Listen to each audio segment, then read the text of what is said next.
भगवते वासुदेवाय। ओम नमो भगवते वासुदेवाय। ओम नमो भगवते वासुदेवाय।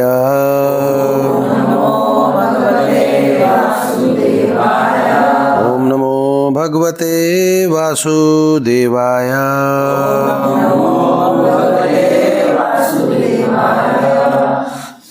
श्रीमद् भागवत गीता अध्याय 9 श्लोक संख्या 2। राजविद्या राजगुह्यम् पवित्रमिदमुत्तमम् प्रत्यक्ष आवगमं धर्म्यम् सुसुखं कर्तुम् अव्ययम्। राजविद्या राजगुह्यम् पवित्रम इदम उत्तमम् प्रत्यक्ष आवगमं धर्म्यम् सुसुखं कर्तुम् अव्ययम्। राजविद्या राजगुह्यम् पवित्रमिदम् उत्तमम् प्रत्यक्षावगमं धर्म्यम् सुसुखं कर्तुम् अव्ययम्। शब्दार्थ राजविद्या विद्याओं का राजा, राजगुह्यम गोपनीय ज्ञान का राजा, पवित्रम शुद्धतम, इदम यह, उत्तमम दिव्य, प्रत्यक्ष अनुभव से, अवगमम समझा गया, धर्म्यम धर्म, सुसुखम अत्यंत सुखी, कर्तुम संपन्न करने में, अव्ययम अविनाशी। तात्पर्य श्रील प्रभुपाद के द्वारा श्रील प्रभुपाद की। यह ज्ञान सब विद्याओं का राजा है जो समस्त रहस्यों में सर्वाधिक गोपनीय है। यह परम शुद्ध है और चूंकि यह आत्मा की प्रत्यक्ष अनुभूति कराने वाला है अतः यह धर्म का सिद्धांत है।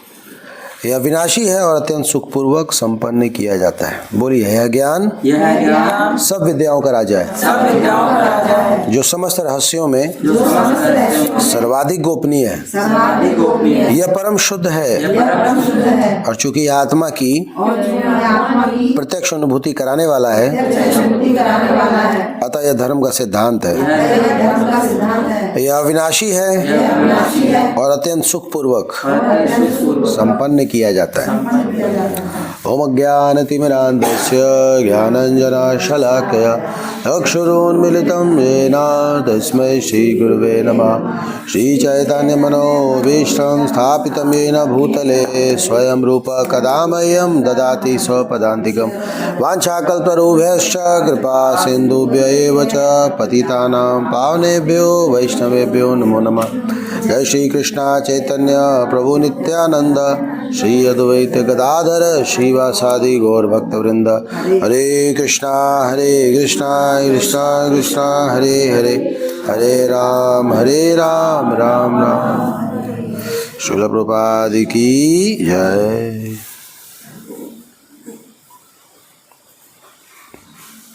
हरे कृष्णा। तो भगवद गीता मैराथन चल रहा है। हम लोग के लिए एक बहुत बड़ा उत्सव, एक बहुत बड़ी अपॉर्चुनिटी है। श्रील प्रभुपाद जी के लिए, आचार्यों के लिए, परम पुरुषोत्तम भगवान की प्रसन्नता के लिए कुछ करने का। तो भगवान ने हम सबको जीवन दिया है, हम सबको शक्ति दी है, हम सबको सामर्थ्य दिया है। वो सिर्फ इसलिए ताकि इन शक्ति, सामर्थ्य या जो भी हमारे पास संसाधन उपलब्ध हैं इससे उन्हीं की सेवा की जाए। और अगर इसके अलावा हम अपनी शक्ति का कहीं पे भी उपयोग करते हैं तो वो उपयोग दुरुपयोग में गिना जाता है या दुरुपयोग कहलाता है। और उस दुरुपयोग का खामियाजा ये भुगतना पड़ता है कि हमें कर्म बंधन में बंधना पड़ता है और कर्म बंधन से हमें दुख आते हैं, क्लेश आता है, कष्ट होता है, हम जीते हुए भी परेशान हो जाते हैं। तो इस एक छोटी सी बात को हम सबको समझनी है कि हमारा जो जीवन है वो सिर्फ और सिर्फ भगवान की सेवा के लिए ही है और किसी की सेवा के लिए नहीं है, और सिर्फ भगवान की सेवा के लिए बस। अब जो जिस अनुपात में भगवान की सेवा करता है उसको उस अनुपात में सुख या दुख प्राप्त होता है। जो पूर्णतः शरणागति है, पूर्ण रूपेण अपना पूरा जीवन अपनी पूरी शक्ति सामर्थ्य भगवान की सेवा में लगाता है तो पूर्ण सुख है। जो आधा लगाता है वो आधा, जो थोड़ा लगाता है थोड़ा, जो खाली संडे को लगाता है तो खाली संडे पर का सुख होगा, और डिपेंड करता है आपके ऊपर। तो ये मनुष्य जीवन तो सिर्फ हमें उन्हीं की प्रसन्नता के लिए मिला है। अब भगवान ने हमें बुद्धि दी है कि कैसे हम अपने घर परिवार को लेते हुए भगवान की सेवा करें। तो घर में कुकिंग करें भगवान के लिए, बच्चों को पढ़ाएं भगवान के लिए, या ऑफिस जाएं भगवान के लिए, जो भी नौकरी करे, पैसे कमाएं, जो भी कुछ कर रहा है सब भगवान के लिए। तो उस व्यक्ति को इस संसार में कभी कष्ट नहीं होगा। अभी कुछ दिन पहले मेरे को कोई मैसेज किया कि प्रभु जी मुझे बहुत डर लग रहा है, एक लाइन लिखा, मुझे बहुत डर लग रहा है। कभी कभी मैसेज आ जाते हैं ऐसे ही, प्रभु जी मुझे डर लग रहा है। तो मैंने मैसेज लिखा आप भगवान से दूर हो गए, दोबारा मैसेज ही नहीं आया फिर। तो जो भगवान से दूर हो गया वही उसी को डर लगता है। जो भगवान का उसको डर ही नहीं लगेगा। डरता कौन है? जिसको चिंता होती है कि मेरा कोई कुछ छीन न ले, मेरा कोई ले ना ले। लेकिन जब आपको ये पता है कि आपका कुछ है ही नहीं तो छीनने की बात ही नहीं उठती। आपका जब कुछ है ही नहीं, बस जिसके पास बैंक बैलेंस उसी को डर लगेगा ना। जिसके पास बैलेंस ही नहीं है कुछ, वो क्या डरेगा? जो पहले से ज़मीन पे बैठा हुआ है वो कहाँ गिरेगा? गिरेगा कौन? जो ऊंचाई पे है। आप पहले ही से ग्राउंड पे बैठे हो, आप क्या गिरोगे? ऑलरेडी गिरे हुए हो, है कि नहीं? तो इसीलिए अगर हम अपनी शक्ति, सामर्थ्य, सुविधाओं का प्रयोग सिर्फ भगवान की सेवा में करते हैं तो हम हमेशा प्रसन्न रहेंगे, खुश रहेंगे, कभी किसी चीज़ का कष्ट नहीं होगा। आपको किसी से पूछने की ज़रूरत भी नहीं है कि मैं सुखी कैसे हूँ। बस यही तरीका है, आपके पास जो भी है उसको सिर्फ भगवान की सेवा में लगाओ। रंच मात्र भी अपने सेवा में लगाया तो फंस जाओगे। तो इसलिए श्रील प्रभुपाद जी हमारी संस्था को क्रिएट किए हैं ताकि हम लोगों को अलग अलग तरीके मिले सेवा करने के लिए। अब सबकी अलग अलग बुद्धि है, अलग अलग तरीके हैं। कोई बोलता अच्छा है, कोई गाता अच्छा है, कोई कुकिंग अच्छा करता है, कोई सजाता अच्छा है, कोई केयर अच्छा करता है। तो अलग अलग सबने भगवान ने सबको अलग अलग बुद्धि दी है। हमारा धर्म ये बनता है कि उस अलग अलग बुद्धि से हम भगवान की सेवा करें। तो जैसे ही आप कोई एक तरीका निकालते हो कि इस तरह से मैं करूँ, ये तरीका मेरे को बहुत बेस्ट लग रहा है, कोई बात नहीं, कोई इशू नहीं है, लेकिन करो तो भगवान की सेवा करो। तो इन्हीं सेवाओं में एक सेवा जो है बुक डिस्ट्रीब्यूशन का है, पुस्तक वितरण का है। वैसे तो कई सारी सेवाएं हैं, लेकिन इस सेवा में सबको लगना चाहिए। क्यों सबको लगना चाहिए? क्योंकि इस सेवा में लगने के बाद जो एक सबसे बड़ी हमारी कमी है वो है अहंकार की, वो दूर हो जाती है। पुस्तक वितरण में अहंकार की चटनी बन जाती है। प्रभुपाद जी के शुद्ध भक्त हैं परम पूज्य गोपाल कृष्ण गोस्वामी महाराज, वो एक अपने स्टेटमेंट में लिखते हैं कि अगर आप बाहर जाकर पुस्तक वितरण नहीं करोगे, घर में बैठे रहोगे, तो आपके ऊपर चर्बी आ जाएगी और उस चर्बी से अहंकार होगा, और अहंकार से फिर आप किसी के सामने ना बात करने, आपसे भक्ति नहीं हो पाएगी। इसलिए बाहर निकलना बहुत ज़रूरी है ना। A good manager is that manager who never sits in the office. एक अच्छा मैनेजर वो होता है ना जो कभी अपने ऑफिस में नहीं बैठता है। तो कहाँ रहता है? फील्ड में। हमेशा जो फील्ड पे खड़ा रहता है ना, ऑलवेज ऑन टोज। टोज समझते हैं आप? हमेशा अपने उंगलियों पे खड़ा रहता है, पैरों की उंगली पे खड़ा रहता है, जो कि बहुत कष्ट होता है उसमें, मतलब कि हमेशा लगा रहता है। तो वो व्यक्ति भगवान की कृपा प्राप्त करता है। तो बुक डिस्ट्रीब्यूशन बिल्कुल ऐसा ही है। इसमें हम लोग जब बाहर जाते हैं, लोगों को किताबें देते हैं, लोगों से बात करते हैं, तो हमें पता चलता है कि हम कितने असमर्थ हैं। अभी हमें कितनी आवश्यकता है अपने आप को प्योर करने की। हम एक साधारण से व्यक्ति को समझा नहीं पा रहे। मुझे गुड़गांव में एक आदमी मिला था अभी लास्ट मंडे को, उसमें मेरी बात हो रही थी। कितना उलझा हुआ व्यक्ति था वो, मैं उसको यही देख के सोच रहा था। वो आया, देखा, चला गया, फिर घुमा के गाड़ी वापस लाया, फिर मैं फंसा के खड़ा हुआ, और फिर आधे घंटे बात की। किताब तो नहीं लिया, इतनी बातें की उसने, इतना बोला ना, मेरा दिमाग ख़राब कर गया वो। मतलब मेरा क्या दिमाग ख़राब करेगा, उससे पता चल गया उसका खुद का दिमाग कितना ख़राब है। वो कहता है मैं मेडिटेशन करता हूँ और रात में 11 बजे मुझे आवाज़ आती है, और कभी नहीं आता। 11 बजे आवाज़ आती है। कहाँ से आवाज़ आती है? ऊपर से आवाज़ आती है, तो ये कर, वो कर, ऐसा कर। तो उसने मेरे को मना किया, किताबें मत लेना। किताब लेगा ना तो अपमान हो जाएगा। पता नहीं कहाँ हुलूल जुलूल इतनी सारी बातें मैं उसको समझा रहा था। उसको समझाने के बाद मैंने ये सोचा कि मैं खामखा इतना लोगों को समझाता रहता हूँ। मतलब मेरे में अंदर कितनी भी आवश्यकता है, मैं एक व्यक्ति को नहीं समझा पा रहा हूँ। उसको कैसे समझाऊँ? इतना जरा टेढ़ा है। मैंने बोला कि चलो कोई बात नहीं है, आप नहीं पढ़ोगे, आप मदद कर दो, कोई और पढ़ लेगा ना। मैं ना गलत करता हूँ ना करने देता हूँ। हाँ, तो कैसे सर फिर आड़े टेढ़े लोग रहते हैं, कितना मुश्किल है नहीं। तो उसमें पता चलता है कि मेरे 10 बेसिस किसी काम के नहीं हैं। 10 बेसिस में 500 लोग जो जुड़े हुए हैं कोई काम के नहीं है। एक व्यक्ति को समझा नहीं पा रहा हूँ, तो तुरंत मैं औकात पे आ गया, मैं समझ में आ गया यार मुझे बहुत पढ़ने की ज़रूरत है अभी, है ना। वो आदमी भगवान ने स्पेशली उसको भेजा था, जाओ जाके उसको बता दो रसराज दास को, वो बहुत बड़ा अपने को प्रचारक समझता है, मुझे कन्विंस करके दिखाए। तो अगर आपको लगता है कि बहुत अच्छा प्रचारक है, सड़क पे आइए, आपको समझ में आ जाएगा। 2 मिनट में आपको आपके स्तर पे उतार देंगे, है ना। तो बुक डिस्ट्रीब्यूशन बहुत ज़रूरी है। बाहर जाने के बाद ना हमारी चटनी बन जाती है, बहुत बढ़िया सिखाते समझाते हैं, इतना बढ़िया बताते हैं सब कि पूछिए मत।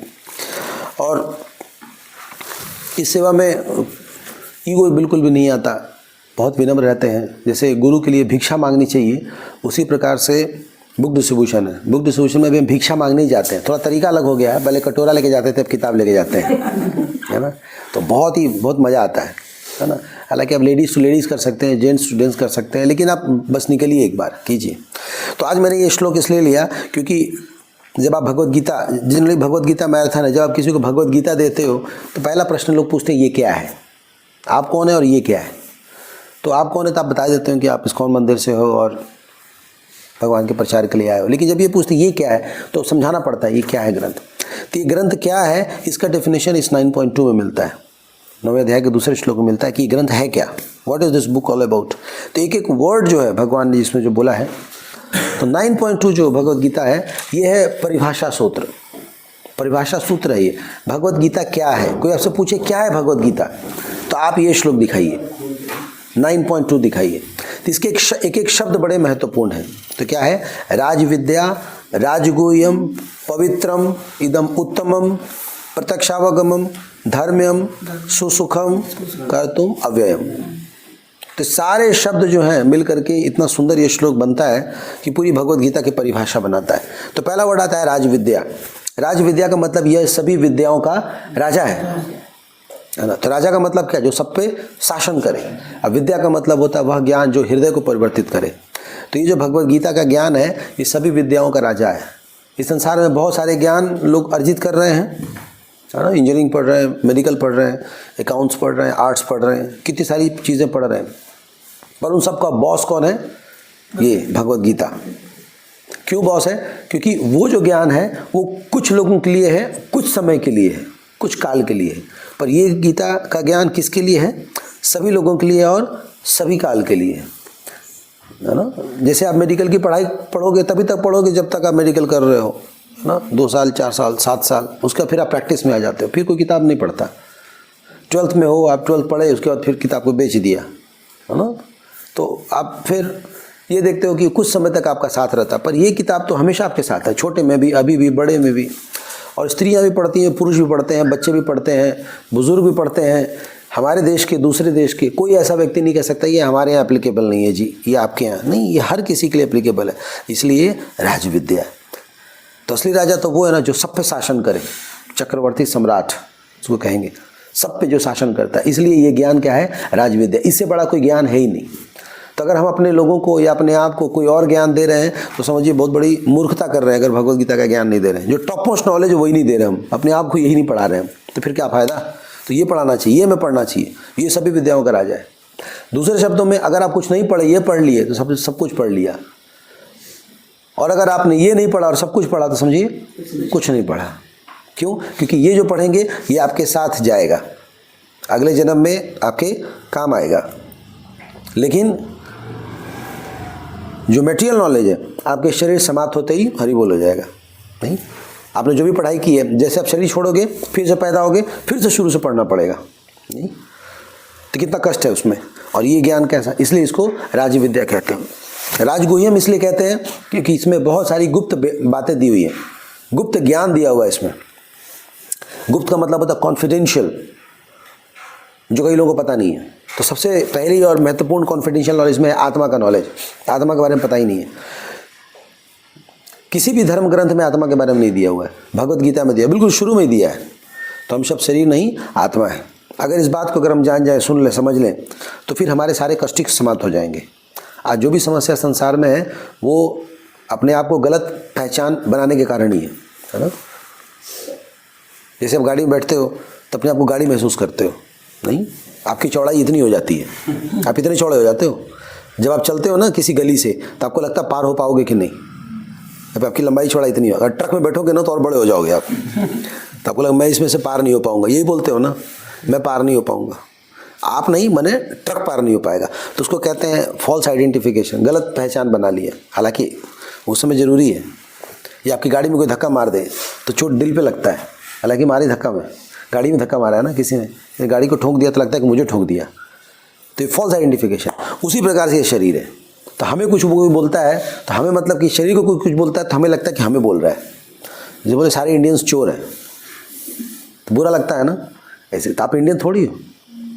जैसे आप में से कितने लोगों की आयु 40 से नीचे की है, 40। अब ये फॉल्स आइडेंटिफिकेशन है। आपकी आयु 40 के नीचे हो ही नहीं सकती, आप तो आत्मा हो। शरीर की आयु 40 के नीचे की है ना। उससे पूछा जाए आप में से कितने इंडियन हो, सब हाथ खड़े करोगे, आप इंडियन थोड़ी हो, शरीर इंडियन है। तो इसको कहते हैं फॉल्स आइडेंटिफिकेशन। आत्मा के नॉलेज में ये सारी बातें जो हैं बताई गई हैं। और इसमें गुह्य ज्ञान क्या है, इसमें प्रकृति के 3 गुण बताए गए हैं, सतोगुण, रजोगुण, तमोगुण, यानी कि माया का प्रभाव, कैसे हमें कठपुतली की तरह माया नचा रही है। जो अगर आपको समझ में आ जाए कि वास्तव में आप वो नहीं हो और ये जो भी कुछ हो रहा है संसार में ये हमारे कर्मों का फल है, तो फिर आप एकदम न्यूट्रल रहोगे, नॉर्मल रहोगे। तो कुछ लोग जो है अच्छी खबरें आती हैं तो बहुत खुश हो जाते हैं, दुख की खबर आती है एकदम से दुखी हो जाते हैं, तो माया के वशीभूत है। लगता है रिमोट कंट्रोल आपके लाइफ के किसी के हाथ में, तो माया आपको नचाती है। तो विचलित नहीं होना चाहिए, नॉर्मल रहना चाहिए, कोई बात नहीं है। कुछ आ गया सह लो, कुछ चला गया उसको भी सह लो, नॉर्मल रहो, न्यूट्रल रहो। ये सब गुप्त बातें इसमें दी हुई हैं, इसको अगर आप पढ़ेंगे, इसमें दिया हुआ कर्म का ज्ञान। कर्म किसको कहते हैं? तो कई लोग कहते हैं कर्म का मतलब कर्म ही धर्म है। कौन सा कर्म धर्म है? तो कई लोग कहते हैं हमारा धर्म तो घर परिवार चलाना ही धर्म है। कई लोग कहते हैं नौकरी करना ही मेरा धर्म है। एक पॉकेट मार बोलेगा बटवा निकालना ही मेरा धर्म है। तो सबके अपने अपने धर्म है। तो असली धर्म किसको कहेंगे? तो असली धर्म कहते हैं वह कर्म जो भगवान की प्रसन्नता के लिए, वही असली धर्म है। बाकी धर्मों को छोड़ना है और भगवान की शरण में आना है। इसलिए भगवान कहते हैं सर्वधर्मान परित्यज्य। तो ये ज्ञान, कर्म का ज्ञान इसमें दिया हुआ है। वरना कर्म के नाम पे कितने लोग ठग रहे हैं। नहीं, सब लोग झूठ झूठ का बोल के आपसे काम करवाते हैं। बोलते हैं अरे तुम्हारी गीता में लिखा है कर्म ही धर्म है, चलो कर्म करो। हाँ वो तो लिखा है, पर कौन सा कर्म? सकर्म, अकर्म, विकर्म। तो वो अकर्म के बारे में बोला गया है, वह कर्म जो भगवान की प्रसन्नता के लिए। पर जनरली हम लोग सकर्म में लगे हुए हैं, ऐसे कर्म कर रहे हैं जिस कर्म से हमें कुछ फायदा हो। तो जहाँ फायदा के लिए आप कर्म करोगे तो फंस जाओगे। पर हम भगवान की सेवा फायदा के लिए नहीं करते। इवन भगवान के पास भी अगर आप फायदे के लिए आते हो तो आपको यहाँ भी कष्ट होगा, यहाँ भी आपको रिएक्शन लगेगा। तो ऐसा कर्म जिसमें बदले में कुछ आपको ना चाहिए, उसी को असली कर्म कहते हैं। ये सब है क्या? राजगुह्यम, गुह्य बातें, कॉन्फिडेंशियल, छुपी हुई बातें हैं इसमें, जो पढ़ोगे तब पता चलेगा। तीसरा है पवित्रम। ये ग्रंथ क्या है? पवित्र है। कैसे पवित्र है? पवित्र का मतलब होता है शुद्ध। तो जब हम स्नान करते हैं तो अपने आप को साफ करते हैं और शुद्ध करते हैं। तो साफ और शुद्ध में अंतर है। अपने आप को साफ कैसे करते हैं? जल से। और शुद्ध कैसे करते हैं?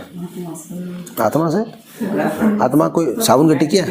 हाँ, भगवान के नाम का उच्चारण करके हरे कृष्णा कृष्णा कृष्णा हरे हरे, हरे राम राम राम। तो साफ होते हैं जल से और शुद्ध होते हैं भगवान के नाम से। आप लोग कितने लोग भगवान का नाम लेते हो नहाते वक्त? नाम लेते हो भगवान का? नहीं तो फिर बस डेली साफ ही होंगे, शुद्ध नहीं हो पाएंगे। तो शुद्ध होने के लिए नाम लेना जरूरी है। पर नाम में क्या रखा है? नाम से क्यों शुद्ध होते हैं? क्योंकि भगवान में और भगवान के नाम में कोई भेद नहीं है। तो मतलब हम भगवान का स्मरण कर रहे हैं, तो भगवान का स्मरण करें तो शुद्ध कैसे हो जाएंगे?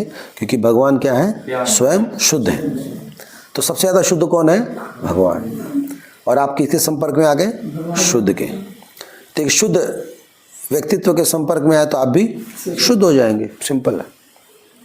जैसे अब यहाँ पे आए हो तो यहाँ पे आओ, बैठो और जब जाओ तो पहले से ज़्यादा शुद्ध महसूस करोगे, अच्छा महसूस करोगे। क्यों? क्योंकि किसके संपर्क में आए? अब आप रजाई के संपर्क में आए तो शुद्ध होंगे, अशुद्ध होंगे? तमोगुण है और भगवान का कोई मतलब ही नहीं। जो चीज़ भगवान के संपर्क में है वो क्या है, शुद्ध है। जो चीज भगवान के संपर्क में नहीं है वो अशुद्ध। है ना। जैसे मान लीजिए आपको कोई छू दे, आपको कोई छू दे तो उसको क्या नहाना पड़ेगा, लेकिन अगर आत्मा निकल जाए, भगवान निकल जाए तो नहाना पड़ेगा। आप समझ रहे हैं? ये समझाऊं? अगर भगवान निकल जाए आपके भीतर से तो आपको कहाँ लेटाया जाएगा, बाहर। और जो भी आपको छुएगा उसको, अभी कोई छूता तो नहाएगा क्या, अरे यार इसको छू दिया मैंने, नहाना पड़ेगा मुझे, ऐसा होता है क्या? तो हम शुद्ध हैं किसके कारण, क्योंकि भगवान हमारे भीतर है। दूसरा आपके घर में, आपके घर में मंदिर है, मंदिर के अंदर जाते हैं कैसे, नहा के, साफ सुथरा, क्योंकि वो शुद्ध जगह है, मंदिर के संपर्क में आते हैं। तो कोई भी ऐसा काम करते हैं जो भगवान से संबंधित है तो उससे क्या होते हैं, हम शुद्ध होते हैं। कोई भी ऐसा काम जो भगवान संबंधित नहीं, उससे हम अशुद्ध होते हैं। तो भगवत गीता भी क्या है, भगवान की वाणी है। भगवान शुद्ध, तो भगवान ने जो बोला वो बात भी शुद्ध, वो बात इसमें लिखा है तो किताब भी शुद्ध, इसको हम पढ़ेंगे तो हम भी, इसलिए क्या, पवित्रम, ये पवित्र है, ये हमें शुद्ध बनाता है, प्योर बनाता है। इस किताब को पढ़ते ही आप देखना अच्छा फील होने लगेगा। होता है ऐसा, एक श्लोक भी पढ़ लिया बढ़िया लगता है ना, इसलिए आपको पवित्र बनाता है। और ये क्या है, पवित्रम इदम उत्तमम। उत्तम का मतलब है ये टॉप मोस्ट लेवल पे आपको लेके जाता है, उत्तमम। तो संस्कृत में पढ़ते हैं हम कनिष्ठ, मध्यम और उत्तम। तो उत्तम का मतलब ये आपको वैकुंठ प्राप्त कराएगा। ये ग्रंथ जो है आपको भगवान का धाम देगा, गोलोक वृंदावन दे सकता है, इससे ऊंचा तो कुछ होता ही नहीं है। तो जीवन कैसा होना चाहिए, सादा जीवन और उच्च विचार। सादा जीवन का मतलब उतनी चीज़ें स्वीकार करें जितनी आवश्यकता है, और उच्च विचार मतलब सबसे ऊंचे विचार। तो संसार में सबसे ऊंचा विचार कौन सा है, जैसे आप लोग सुनते हो मोबाइल में आता होगा आज का विचार, है ना, ऐसे आता ना, आज का विचार। आज के विचार में कई सारे विचार होते हैं, बड़ों का कदर करो, छोटों से प्यार, ये है आज का विचार। अरे कितनी अच्छी बात लिखी है इसमें, है ना। और बहुत सारे विचार आते हैं, और विचार क्या आते हैं, पूर्व दिशा में उठ करके सूर्य को करो नमस्कार, यह है आज का विचार। ऐसे कई सारे विचार आते हैं। तो विचार तो कई सारे होते हैं, पर सबसे बड़ा विचार कौन सा है, 365 दिन 365 प्रकार के विचार आ रहे हैं, पर इसमें सबसे बड़ा विचार तो होगा ना। तो सबसे बड़ा विचार कौन है, ये विचार कि हमें भगवत धाम जाना है, भगवान के श्री चरणों, इससे बड़ा कोई विचार है ही नहीं। इसी को कहते हैं सादा जीवन और उच्च विचार। तो विचार मतलब सबसे बड़ा लक्ष्य। अगर आपके पास बड़ा लक्ष्य है ना, तो छोटी मोटी चीज़ों में कभी नहीं फंसोगे आप। अगर आपके पास बड़ा लक्ष्य है तो छोटी चीज़ों में नहीं फंसोगे। मान लो यहाँ से आपको बद्रीनाथ जाना है ना, तो बद्रीनाथ जाना है तो प्रहलादपुर के ट्रैफिक से आप डिस्टर्ब नहीं होगे, है ना, इस दूरी से डिस्टर्ब नहीं होगे। मान लो आपको बद्रीनाथ जाना है 350 किलोमीटर 400 किलोमीटर दूर यहाँ से, और कोई आपको बोले बड़ा दूर है यार ये प्रहलादपुर यहाँ से, या बोले कि सीपी बहुत दूर है, अरे यार जिसके जीवन का लक्ष्य बद्रीनाथ है उसके लिए कनॉट प्लेस क्या है, कुछ है क्या, कुछ नहीं, पता ही नहीं चलेगा, क्योंकि आपके पास ऊंचा लक्ष्य है, बड़ा लक्ष्य है। तो बड़ा लक्ष्य होगा तो छोटी मोटी समस्याएं आपको नहीं परेशान करेंगी। यानी कि आपके जीवन का लक्ष्य अगर भगवान को प्राप्त करना है तो घर की छोटी मोटी उलझने ना आपको परेशान नहीं करेंगी, छोटी छोटी अड़चने ना। लेकिन अगर छोटी छोटी अड़चने परेशान कर रही हैं तो इसका मतलब क्या निकला, यानी कि लक्ष्य बड़ा नहीं है। आपने अपना लक्ष्य अपना घर तक ही सीमित करके रखा है।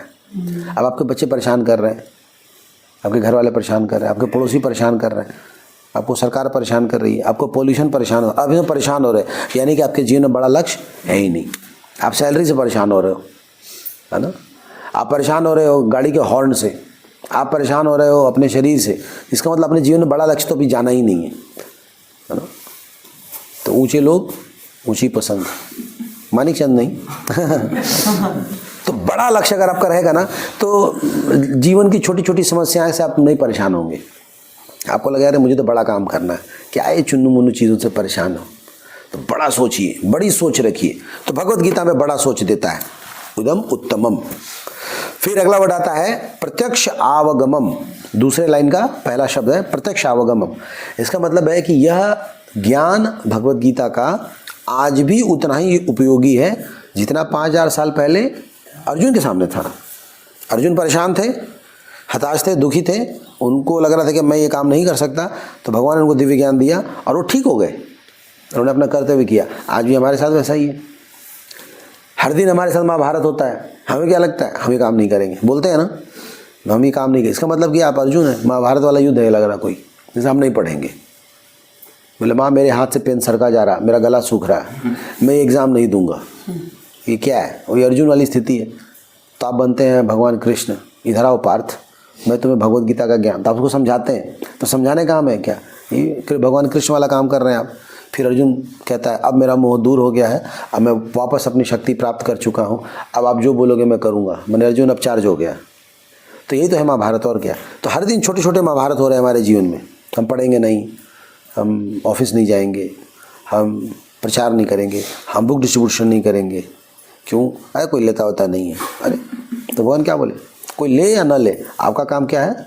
प्रयास करना। आप प्रयास कीजिए, बस आपको 1 घंटा खड़े रहना है, लोगों को अप्रोच करना है, ले या ना ले।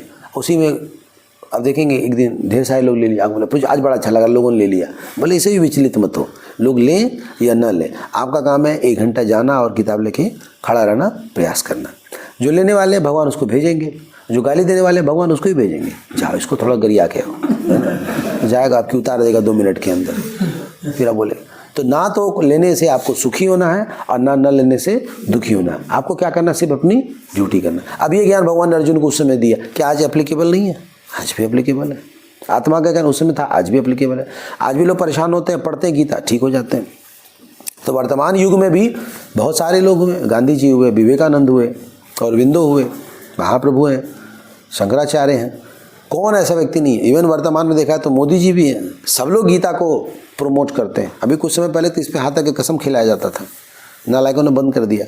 पर जो भी हो, ये वेदों के शास्त्रों का पका हुआ फल है, ये निष्कर्ष है, ये कंक्लूजन है, और आज भी उतना ही एप्लीकेबल है। आप पढ़ के देखिए, आप तुरंत देखेंगे कि आपके सारे टेंशन, और एकदम कोई सा भी श्लोक, मान लीजिए आप बीच में उठाते हैं, कोई सा भी श्लोक खोलेंगे और पढ़ेंगे, लगेगा ये बिल्कुल आप ही के लिए। आप कहीं से उठा लीजिएगा, एकदम पूरा बंद कर दीजिए, अंटी बंटी कर दीजिए, आप पूरा पन्ने में मिला दीजिए, इधर उधर कर दीजिए, ऐसे मिला दीजिए, ताश के पत्तों की तरह मिला दीजिए। अब फिर ये खोलिए, देखिए कौन सा श्लोक खुला। इसमें इस भौतिक जगत में जो व्यक्ति ना तो शुभ की प्राप्ति के लिए हर्षित होता है, ये तो अभी है। अभी क्या बोलूँ मैं इससे ज़्यादा, कोई सा भी कहीं भी खोल लो, आंख बंद करके इधर से खोलो, ये श्लोक देखो कौन सा खोला, क्या लिखा हुआ। लेकिन हे भरत, जो यज्ञ किसी भौतिक लाभ के लिए गर्ववश किया जाता है उसे तुम राजसी जानो। यानी कि अगर आप लाभ के लिए कोई काम करते हो तो वो क्या है, रजोगुण है। ये मेरे लिए, हाँ यार मैं लाभ के लिए करता हूँ, मैं तो दान देता हूँ इसलिए तो मेरा नाम अनाउंसमेंट हो। नाम अनाउंसमेंट नहीं होता, मुंह फुला लेते हो, क्या हुआ, हमारा नाम तो बोला ही नहीं, क्या फायदा जाने का है। हमारे एप्लीकेबल कोई सब श्लोक उठा लो ना, लगेगा ये आप ही के लिए। आप कहते हो किताब आज के लिए एप्लीकेबल नहीं है, अरे एक एक श्लोक आज के लिए एप्लीकेबल है। इसको कहते हैं प्रत्यक्ष अवगमम। फिर ये धर्म्यम, ये हमें क्या सिखाता है, धर्म। धर्म का मतलब है वह जिससे अलग न किया जा सके। चीनी का धर्म मीठा लगना, मिर्ची का धर्म तीखा लगना, पानी का धर्म प्यास बुझाना। हमारा धर्म सेवा करना। तो किसकी सेवा करना, भगवान की सेवा। भगवान छोड़ करके किसी और की सेवा नहीं करना। और अगर किसी की करनी भी है तो in respect to the lord, भगवान के संदर्भ में सेवा करना। तो लोग आज सेवा नहीं कर रहे हैं, पर किसी न किसी की सेवा तो कर रहे हैं। आप देखो कई लोग कुत्ता टहलाते हैं, है ना, कुत्ते को घुमाते हैं, कुत्ते को साबुन लगा के नहलाते हैं, है ना। कुत्ता पॉटी करता है तो साथ में लेके चलते हैं। तो उसके अंदर तो नियत तो है सेवा करने की, पर गलत व्यक्ति की सेवा कर रहा है, गलत चीज़ की सेवा कर रहा है। अब कुत्ता करेगा तो कुत्ता कॉन्शियस होगा, अब अगला जन्म किसका होगा। एक व्यक्ति ने प्रभुपाद जी को कहा तो क्या प्रॉब्लम है, कुत्ता जितना वफादार होता है ना, मनुष्य उतना नहीं होता, मेरे को कोई दिक्कत नहीं कुत्ते की सेवा करने। प्रभुपाद ने कहा ठीक है, मेरा आशीर्वाद तुम्हारे साथ है, जाओ, मनो कुत्ता कौन मना करता है। तो सेवा तो हम किसी न किसी की करेंगे ही, बिना सेवा किए तो हम रह ही नहीं सकते। आप बिना सेवा के नहीं रह सकते, आप किसी न किसी की करोगे, तो क्यों ना भगवान की करें। ऐसे व्यक्ति की सेवा करो जिसकी सेवा करने में लाभ है, बाकी लोगों की सेवा करने में नुकसान ही नुकसान है, फंस जाएंगे। तो इसको कहते हैं धर्म। तो ये में धर्म सिखाता है। तो भगवान धर्म का एक डिफिनेशन देते हैं, मन मना भव मद भक्तो मद्या जीमाम नमस्कुरु। तो भगवान कहते हैं कि अपने आप को मुझे समर्पित करो, मेरी बात मानो, मेरी पूजा करो, नहीं तो कम से कम मुझे प्रणाम करो। खाली हाथ भी जोड़ लोगे इतना ना, भगवान इसी में खुश हो जाएंगे, कम से कम इतना करो। तो ये भगवान धर्म सिखा रहे हैं, तरीका सिखा रहे हैं, कैसे हम परफेक्ट हो सकते हैं, कैसे शुद्ध हो सकते हैं। तो ये धर्म है। अब प्रत्यक्ष अवगमम धर्म्यम, फिर है सुसुखम। तो सुसुखम वर्ड किससे बना है? सुख से। तो सुख मीन्स आनंद, और सुसुख मीन्स बहुत आनंद। जैसे आप एप्पल खाते हो तो कैसा लगता है आपको खाने में? मीठा। और केला खाते हैं तो भी मीठा, और शरीफा खाते हैं तो, और तरबूज खाते हैं तो, और अल्फांसो मैंगो खाते हैं तो वो तो सबसे मीठा। सब तो मीठा ही है, लेकिन फिर भी सबसे बेस्ट कौन सा है? फलों का राजा आम। आम सबसे मीठा होता है। तो सुसुखम, टॉप मोस्ट क्लास का। उसी तरह हमें बहुत प्रकार के सुख संसार में मिलते हैं, पर भगवत गीता का सुख ना सबसे ऊंचा सुख है। एक बार राधा गोविंद महाराज बता रहे थे कि आध्यात्मिक सुख से बढ़कर कोई सुख है ही नहीं। कभी कभी जब आप पढ़ोगे या श्रवण करोगे, कोई लेक्चर सुनोगे या कुछ इसमें पढ़ते हैं, इतना अच्छा लगता है कि मतलब लगता है कि क्या करें समझ में नहीं आता। अगल बगल में किसको सुनाऊं मैं, तो आप खुद ही फील कर सकते हो उस चीज़ को। ये सुख ग्रंथों से आता है, और इस सुख का कोई साइड दुख नहीं है। जैसे गुलाब जामुन खाओगे ना, बहुत सुख मिलता है उसमें भी, लेकिन उसका साइड दुख है। आज सुख मिला है, कल दुख होगा। पता चला कि कॉन्स्टिपेशन हो गया मैदा खाने से। तो भौतिक संसार के जो सुख है ना, वो आपको सुख तो देंगे, लेकिन थोड़ी ही देर बाद दुख देंगे। आज आपको जो बहुत अच्छा लग रहा है ना, अब भी आपको कष्ट मिलेगा कुछ दिनों में, है ना। जैसे मान लो कोई बहुत अच्छा गाता है, तो बहुत अच्छा गाता है, बड़ी अच्छी सुरीली आवाज़ है, वही आवाज़ उसके लिए दुश्मन बन जाएगी कुछ दिन में, क्योंकि बहुत ताकत है। वही ताकत एक दिन उसके लिए बहुत भारी। एक भूरिश्रवा नाम का योद्धा था महाभारत में, उसको शिव जी ने वरदान दिया था, गदा का वरदान, कि तुम जिसके ऊपर गदा चलाओगे ना, वो पक्का मरेगा। उसके गदा में इतना पावर था। भूरिश्रवा आता है भगवद गीता, जिस पे चलाओगे ना लगते ही वो मर जाएगा। पर एक बात का ध्यान रखना, जो युद्ध नहीं कर रहा उस पर मत चलाना, नहीं तो वो रिटर्न आके तुमको मार देगा। बोला हाँ कोई दिक्कत नहीं। तो महाभारत का युद्ध चल रहा था, भूरिश्रवा दुर्योधन की तरफ से था, तो इसकी मति मारी गई थी, तो इसने कृष्ण के ऊपर चला दिया। कृष्ण युद्ध थोड़ी कर रहे थे तो कृष्ण की तरफ गया, घूम के आया, इसी का विनाश कर दिया। तो ताकत देखो कितनी अच्छी थी, पर यही ताकत इसके विनाश का कारण बन गया। तो कई लोग होते हैं बहुत ताकत होता है, एटम बम बनाते हैं, लास्ट में पता चला उनका एटम उनके घर में फूट गया, उसी का विनाश का कारण बन जाता है। तो हमारी शक्ति, हमारी सुंदरता, हमारा धन, हमारा वैभव हमारे दुख का कारण बन जाता है जब उसको हम सदुपयोग नहीं करते हैं। तो हर सुख का एक साइड इफेक्ट होता है, लेकिन आध्यात्मिक सुख का साइड इफेक्ट नहीं होता। जहां आप आध्यात्मिक सुख लेंगे तो ऐसा नहीं कि अब सुख लिया ना अब भुगतना पड़ेगा, देखना अब देखना कैसे निकलता है, ऐसा नहीं होता। स्पिरिचुअली कोई दुख नहीं आता, स्पिरिचुअली सुख ही सुख आता है। आनंदम बुद्धिवर्धनम प्रतिपदम पूर्ण अमृता स्वादनम, ये सुख बढ़ता ही जाता है। इसलिए भगवद गीता सुसुखम है। कहीं कोई भी पन्ना खोलेंगे आपको सुख मिलेगा, आनंद मिलेगा, संतुष्टि मिलेगी। और लास्ट में आता है वर्ड सुसुखम कर्तुम अव्ययम। अव्ययम का मतलब क्या है कि यह जो ज्ञान है वो कभी खत्म नहीं होता, इसका अंत नहीं होता, इसका विनाश नहीं होता। हर ज्ञान का अंत होता है। कोई भी नॉलेज लोगे लगेगा तो पढ़ लिया, खत्म हो गया जी, अब व्हाट नेक्स्ट, ऐसा आता है। इसमें ऐसा कभी नहीं आता, ये अव्यय है। तो व्यय का मतलब खर्च होना, अव्यय मतलब जो खर्च नहीं होता।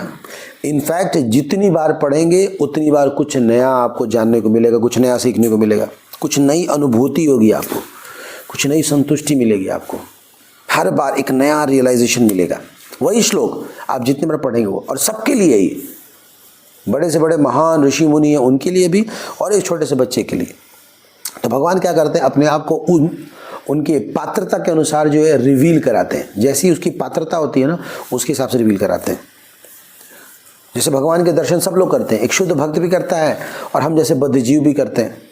तो शुद्ध भक्त का दर्शन अलग होता है, उसको अलग रियलाइजेशन हो, और हम लोगों का रियलाइजेशन अलग होता है, हम अपनी दृष्टि से देखते हैं। तो दोनों की आंखें ही हैं, पर आंखों का दृष्टिकोण अलग अलग है। हाँ? तो उसी तरह भगवत गीता पढ़ने का दृष्टिकोण अलग होता है। कई लोग इसको पॉलिटिकल नज़र से पढ़ता है, कई लोग ये सोचता है कि कृष्ण जो है वो क्या है, ये कृष्ण इसमें कॉन्स्पिरेसी कर रहा है, कॉन्स्पिरेसी वाली किताब है ये, षड्यंत्र वाली किताब। कई लोग अर्जुन की तरह पढ़ते हैं, भक्त की तरह, कई लोग धृतराष्ट्र की तरह पढ़ते हैं, कई लोग सूत्र की तरह पढ़ते हैं, कई लोग संस्कृत जानने के लिए पढ़ते हैं, देखो भगवान के संस्कृत कैसे हैं। तो आप जिस तरह से पढ़ोगे आपको उसी तरह से दिखाई देगा। प्रभुपाद ने मैं कहा हमें भक्त की तरह पढ़ना चाहिए, अर्जुन की तरह लेना चाहिए और अपने कष्टों को ख़त्म करना चाहिए। तो ऐसा नहीं है कि आपने एक बार पढ़ लिया ख़त्म हो गया, आप जितनी बार पढ़ोगे उतनी बार कुछ नया आपको मिलेगा। तो ये है अव्ययम, सुसुखम कर्तुम अव्ययम, हमेशा एक नया रिलेशन देने वाला। तो भगवद गीता की जो परिभाषा है ये श्लोक है 9.2, 9वें अध्याय का दूसरा श्लोक। इसमें हर शब्द आपको भगवद गीता को बताता है कि क्या है ये भगवद गीता। कोई पूछे कि क्या है इस किताब में, आप उसको 9.2 दिखाइए और बताइए कि ये क्या है। राज विद्या है, सभी विद्याओं का राजा। राजगुह्यम, बहुत गुप्त बातें इसमें दी हुई हैं, छोटी छोटी सूक्ष्म बातें दी हुई हैं। ये पवित्र है और आपको बहुत ऊंचाई तक लेके जाएगा, वैकुंठ लेके जाएगा, बहुत ऊंचा विचार आपको देगा।